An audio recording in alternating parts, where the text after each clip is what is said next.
ওং নমঃ শিবায়, ওং নমঃ শিবায়। 17 জুলাই বুধবার দিন থেকে শুরু হচ্ছে ভগবান শিবের মাস শ্রাবণ মাস। ফলে এবছর 2024 সালে আর ক্যালেন্ডার অনুযায়ী শ্রাবণ মাসে মোট 4টি সোমবার পড়েছে, কিন্তু হিন্দু পঞ্জিকা অনুসারে এবছর শ্রাবণ মাসে মোট 5টি সোমবার পড়েছে। যেমন প্রথম সোমবার আগামী 22শে জুলাই, দ্বিতীয় সোমবার আগামী 29শে জুলাই, তৃতীয় সোমবার আগামী 5ই আগস্ট, চতুর্থ সোমবার আগামী 12ই আগস্ট এবং পঞ্চম সোমবার আগামী 29শে আগস্ট শ্রাবণী পূর্ণিমার দিন পালন হবে।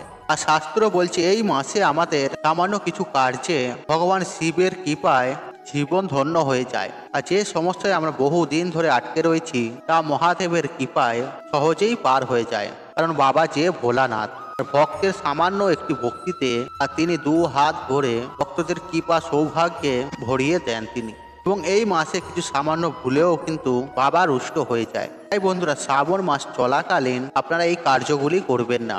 আর শ্রাবণ মাসের সোমবারগুলি আপনারা এই খাবার খাবেন না। আর যদি চান যদি আপনাদের ওপর স্বয়ং মহাদেবের কৃপা হোক আর ভগবান শিবের কৃপায় আপনাদের সকল মনোবাসনা পূর্ণ হোক, তাহলে অবশ্যই আপনারা ভিডিওটি পুরো দেখুন। কারণ আজকের এই ভিডিওতে আমরা জানবো যে শ্রাবণ মাসে যদি আপনারা আপনাদের বাড়িতে স্বয়ং মহাদেবের কৃপা হয় বা বাড়িতে আগমন হয়, তাহলে আপনারা কোন সংকেতগুলি অবশ্যই পাবেন। তাই বন্ধুরা, পুরো ভিডিওটি দেখতে কিন্তু আপনারা একদমই ভুলবেন না। বন্ধুরা, যদি এই শ্রাবণ মাসে কোনো ব্যক্তি এই 5টি সংকেত পেয়ে থাকেন, তবে বন্ধুরা এর মানে সেই ব্যক্তির বাড়িতে স্বয়ং মহাদেবের আগমন হয়েছে। হ্যাঁ বন্ধুরা, ভক্তের ডাকে ভগবান স্বয়ং ভক্তের বাড়িতে আসতে হয়, আর তিনি তো ভোলানাথ। আর ভক্ত তার ভক্তি করবে, তিনি তা আসবেন না, তা এমনটা হতেই পারে না। তাই ভগবান শিব সেই বাড়িতে আসার আগে তিনি তার ভক্তদের বিভিন্ন রকমের সংকেত দেন, এবং যখন তিনি আপনাদের বাড়িতে আসবে এই সংকেতগুলি দেখে আপনারা বুঝতে পারবেন যে আপনাদের বাড়িতে স্বয়ং মহাদেবের কৃপা হয়েছে এবং আপনাদের জীবন থেকে এবার সমস্ত রকমের দুঃখের নাশ হবে এবং আপনাদের জীবনে খুশির দিন আসছে। তাই বন্ধুরা, আপনারা মহাদেবের কৃপা প্রাপ্ত করার জন্য একবার কমেন্টে মন থেকে লিখুন হর হর মহাদেব। তবে চলুন বন্ধুরা, এবার আমরা জেনে নিই এই শ্রাবণ মাসে আপনারা কোন সংকেতগুলি দেখে বুঝবেন যে আপনাদের ওপর স্বয়ং মহাদেবের কৃপা হয়েছে কিনা। নাম্বার 1, বন্ধুরা, যদি এই শ্রাবণ মাসে যখন আপনারা ভগবান শিবের পুজো অর্চনা করছিলেন, তখন যদি আপনাদের শিবলিঙ্গের আশেপাশে কালো রঙের পিঁপড়ে দেখতে পান এবং তারা যদি আপনাদের ঠাকুর ঘরে বা শিবলিঙ্গের আশেপাশে ঘোরে, এর মানে বুঝবেন আপনাদের শিবলিঙ্গ এবার জাগৃত হয়ে গেছে। মানে আপনাদের বাড়ির শিবলিঙ্গে শিব তত্ত্বের প্রবেশ ঘটেছে, যা আমরা এত জ্ঞানী হওয়ার সত্ত্বেও তা অনুভব করতে পারি, কিন্তু সামান্য একটি পিঁপড়ে তা অনুভব করেছে। আসলে বন্ধুরা, পিঁপড়ে আমাদের আশেপাশে থাকা এনার্জি বা প্রকৃতিতে হওয়া কিছু ঘটনা তারা আগে থেকেই অনুভব করতে পারে। যেমন দেখবেন বৃষ্টি হওয়ার আগেই পিঁপড়ে বোঝা যায়। যখন শিবলিঙ্গে শিব তত্ত্বের প্রবেশ হয়, তখন পিঁপড়ে বা এই সমস্ত জীবেরা শিবলিঙ্গের আশেপাশে ঘোরে। নাম্বার 2, আর বাড়িতে গরুর আগমন হওয়া বা নন্দী মহারাজের আগমন হওয়া। বন্ধুরা, নন্দী মহারাজ হলেন ভগবান শিবের দ্বার রক্ষক এবং ভগবান শিবের পরম ভক্ত। এর জন্য প্রত্যেক শিব মন্দিরের বাইরে নন্দী মহারাজ বিরাজ করেন। মানা হয় যেই বাড়িতে ভগবান শিবের আগমন হয় আর সেই বাড়িতে সবার প্রথমে নন্দী মহারাজ আসেন। তাই যদি বন্ধুরা আপনাদের বাড়িতে গরু বা নন্দী মহারাজকে দেখতে পান, অন্তত রুটি ও জল দিতে একদমই ভুলবেন না। এবং এই মাসে যদি নন্দী মহারাজকে মিষ্টি মুখ করানো যায়, আর এতে ভগবান শিব বন্ধুরা খুবই প্রসন্ন হন। ফলে আমাদের মনের বাসনা তিনি তাড়াতাড়ি পূর্ণ করে দেন। নাম্বার 3, বন্ধুরা, যদি আপনারা এই শ্রাবণ মাসে হঠাৎই স্বপ্নে শিবলিঙ্গ বা ভগবান শিবকে দেখতে পান, বন্ধুরা এর মানে আপনাদের ওপর স্বয়ং মহাদেবের কৃপা হয়েছে। কারণ বন্ধুরা, আমরা এতটাই পুণ্যবান নই যে আমরা সাক্ষাৎ ভগবানের দর্শন পাবো। তাই ভগবান তার ভক্তদের প্রথম স্বপ্নেই দর্শন দেন। নাম্বার 4, স্বপ্নে সাপের দর্শন বা যদি আপনাদের বাড়িতে এই সময় কালো রঙের সাপ দেখতে পান, বন্ধুরা মানা হয় এটিও ভগবান শিবেরই কৃপারই লক্ষণ। তাই যদি বন্ধুরা আপনাদের বাড়িতে এই সময় সাপ দেখতে পান, কিন্তু যতটা পারবেন তাদের না মারারই চেষ্টা করবেন। নাম্বার 5, বন্ধুরা, যদি এই মাসে আপনাদের বাড়িতে নীলকণ্ঠ পাখি আসে, ভুলেও কিন্তু বন্ধুরা বাড়ি থেকে তাড়াবেন না। কারণ বন্ধুরা, শাস্ত্রের অনুসার নীলকণ্ঠ ভগবান শিবের খুবই প্রিয়। তাই বাড়িতে নীলকণ্ঠ পাখির আসা ভগবান শিবের আসারই সংকেত দেয়। এছাড়া বন্ধুরা, যদি আপনাদের বাড়িতে এই সময় কর্পূরের গন্ধ পান বা হনুমানজিকে যদি আপনারা স্বপ্নে দেখেন বা যদি আপনাদের বাড়িতে হনুমানজি আসে, এটিও ভগবান শিবের কৃপা পাওয়াই একটি লক্ষণ। কারণ বন্ধুরা হনুমানজি হচ্ছে স্বয়ং ভগবান শিবেরই অবতার। তাই বন্ধুরা এই শ্রাবণ মাস চলাকালীন কিন্তু আপনারা এই কার্যগুলো ভুলেও করবেন না, এবং এই শ্রাবণ মাসের সোমবারে আপনারা এই খাবারগুলি ভুলেও মুখে তুলবেন না। কারণ যদি চান যে আপনাদের ওপর স্বয়ং মহাদেবের কৃপা বিরাজ করুক আর ভগবান শিবের কৃপায় আপনাদের সকল মনোবাসনা পূর্ণ হোক, তবে বন্ধুরা আজকের এই ভিডিওটি আপনারা অবশ্যই পুরো দেখুন। কারণ বন্ধুরা আপনারা এই ভিডিওতে এমনই কিছু গুরুত্বপূর্ণ কথা আলোচনা করব যা প্রত্যেক মানুষের জানা অত্যন্তই জরুরি। তাই বন্ধুরা ভিডিওতে একটি লাইক করে কমেন্টে হর হর মহাদেব অবশ্যই লিখুন। বন্ধুরা ভগবান শিবের পুজো অর্চনার জন্য এই শ্রাবণ মাস সর্বশ্রেষ্ঠ মাস মানা হয়। কারণ বন্ধুরা এই মাসে ভগবান শিব নিজের ভক্তদের বাড়িতে আসেন এবং ভক্তদের মনের কথা ও মনের বাসনা শোনেন। যারা এই মাসে ভগবান শিবের নামে সোমবারে অন্তত একটি বেলপাতা শিবলিঙ্গে অর্পণ করে তাদের মনোবাসনা স্বয়ং ভগবান শিব শোনেন। কারণ বন্ধুরা ভগবান শিব হলেন স্বয়ং ভোলেনাথ। তিনি ভক্তের দেয়া একটি সামান্য বেলপাতাতেই তিনি সন্তুষ্ট হয়ে যান। আবার কিছু সামান্য ভুলেও বন্ধুরা তিনি রুদ্র রূপ ধারণ করেন এবং সেই ব্যক্তির ওপর তিনি কখনো কৃপা করেন না। তাই বন্ধুরা এই শ্রাবণ মাস চলাকালীন আপনারা এই কার্যগুলি করবেন না, নইলে আপনাদের পরিবারের ওপর কিন্তু বন্ধুরা এর প্রভাব অবশ্যই পড়বে। নাম্বার 1, বন্ধুরা এই শ্রাবণ মাস সাধনা ও তপস্যার মাস। তাই বন্ধুরা এই মাসে আপনারা বেশি ভোগ বিলাসিতা করবেন না, আর এই মাসে যতটা আপনারা পারবেন জপ তপ দান পুণ্য মানে বেশি করে পুণ্য আদির কাজ করবেন।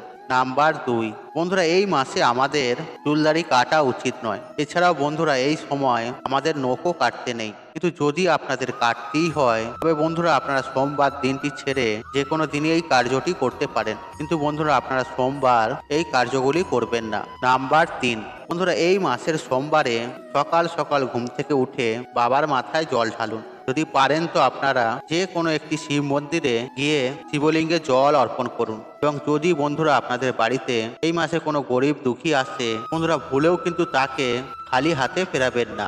কারণ বন্ধুরা এই মাসে স্বয়ং মহাদেব ভক্তদের বাড়িতে আসে। তাই বন্ধুরা এই মাসে কোনো রকম পশু পাখির গায়ে হাত তুলবেন না, কোনো নারী বা পুরুষকে বিনা কারণে অপমান করবেন না, এবং কি কারো নিন্দাও করবেন না, কাউকে ঠকাবেন না। মা বাবা গুরুজনকে এই মাসে ভুলেও দুঃখ দেবেন না। যতটা পারবেন আপনারা এই মাসে পশু পাখিদের সেবা করবেন আর অসহায় মানুষদের সাহায্য করুন। কারণ বন্ধুরা ভগবান শিবকে স্বয়ং পশুপতিনাথ বলা হয়। তাই বন্ধুরা এই কার্যে ভগবান শিব খুবই প্রসন্ন হন। নাম্বার 4, বন্ধুরা এই শ্রাবণ মাস চলাকালীন কিন্তু আপনারা ভুলেও বেগুন খাবেন না। কারণ বন্ধুরা এই মাসে বেগুনে বিভিন্ন রকমের পোকা উৎপন্ন হয়, যা আমাদের শরীরে গিয়ে নানা রকম রোগ উৎপন্ন করতে পারে। তাই বন্ধুরা এই মাসে আপনারা বেগুন খাওয়া থেকে বিরত থাকুন, এবং আপনারা এই মাসে সোমবারে কোনো রকম আমিষ খাবেন না, পেঁয়াজ রসুন খাবেন না, এবং কোনো রকমের মদ্যপান বা নেশা ভাঙ করবেন না। যদি আপনাদের শরীর ভালো থাকে তবে বন্ধুরা আপনারা এই মাসের যে কোনো সোমবারে ভগবান শিবের নামে আপনারা উপোসও করতে পারেন। এতে বন্ধুরা মহাপুণ্যের প্রাপ্তি হয়। বন্ধুরা আপনি কি জানেন স্বপ্নশাস্ত্রে এমন কিছু স্বপ্নের ব্যাপারে বলা হয়েছে যা আমাদের জীবনে খুশির সংকেত দেয়। হ্যাঁ বন্ধুরা, মা লক্ষ্মীর কৃপা প্রাপ্ত হওয়ার আগে, মায়ের কৃপায় মনোবাসনা পূর্ণ হওয়ার আগে মা সন্তানদের এই স্বপ্নগুলি দেখান। কিন্তু এই স্বপ্নগুলির ব্যাপারে বলা হয় যতটা সম্ভব এই স্বপ্নগুলিকে গোপন রাখাই ভালো, তাহলে খুব তাড়াতাড়ি স্বপ্নের ফল জীবনে দেখতে পাওয়া যায়। তবে চলুন বন্ধুরা এবার আমরা জেনে নিই 6টি লাকি স্বপ্নের ব্যাপারে, যা আপনারা ভুলেও কিন্তু কাউকে বলবেন না। বন্ধুরা স্বপ্ন শাস্ত্রে অনুসার স্বপ্নে মা লক্ষ্মীর দর্শন করা জীবনে সুখ শান্তির আগমনের বিশেষ সংকেত দেয়। তাই যদি আপনার স্বপ্নে সাক্ষাৎ মা লক্ষ্মী আসেন তাহলে ভাববেন আপনার জীবনে বা সুখ শান্তিতে ভরে উঠবে, আপনার যে মনোবাসনা বাকি রয়েছে তা মায়ের কৃপায় পূর্ণ হবে। এছাড়াও স্বপ্নে যদি আপনি মন্দিরে গেছেন বা কোনো মন্দিরের দর্শন করেন এবং সেই রাতে বাস্তবে সেই মন্দির ভ্রমণ করেছিল, এমনটা তারাই করতে পারে যার ওপর কোনো দেব দেবীর আশীর্বাদ রয়েছে। নাম্বার 2, স্বপ্নে ইঁদুর দেখ। বন্ধুরা ভগবান শ্রী গণেশের আশীর্বাদ প্রাপ্ত করার আগে, মান সম্মান যশ বৃদ্ধির আগে এমন স্বপ্ন আসে। হতে পারে প্রভু শ্রী গণেশের আশীর্বাদ আপনার জীবনে দুঃখ, দারিদ্রতা, কষ্ট খুব তাড়াতাড়ি দূর হবে। তাই প্রথম পূজ্য ভগবান শ্রী গণেশের কাছে নিজের মনোবাসনা জানান। নাম্বার 3, কোনো খালি পাত্রের দর্শন করা। বন্ধুরা, স্বপ্ন শাস্ত্রের অনুসার যদি আপনি স্বপ্নে কোনো খালি পাত্র দেখেন, আর এটি জীবনে খুশির আগমনের সংকেত দেয়।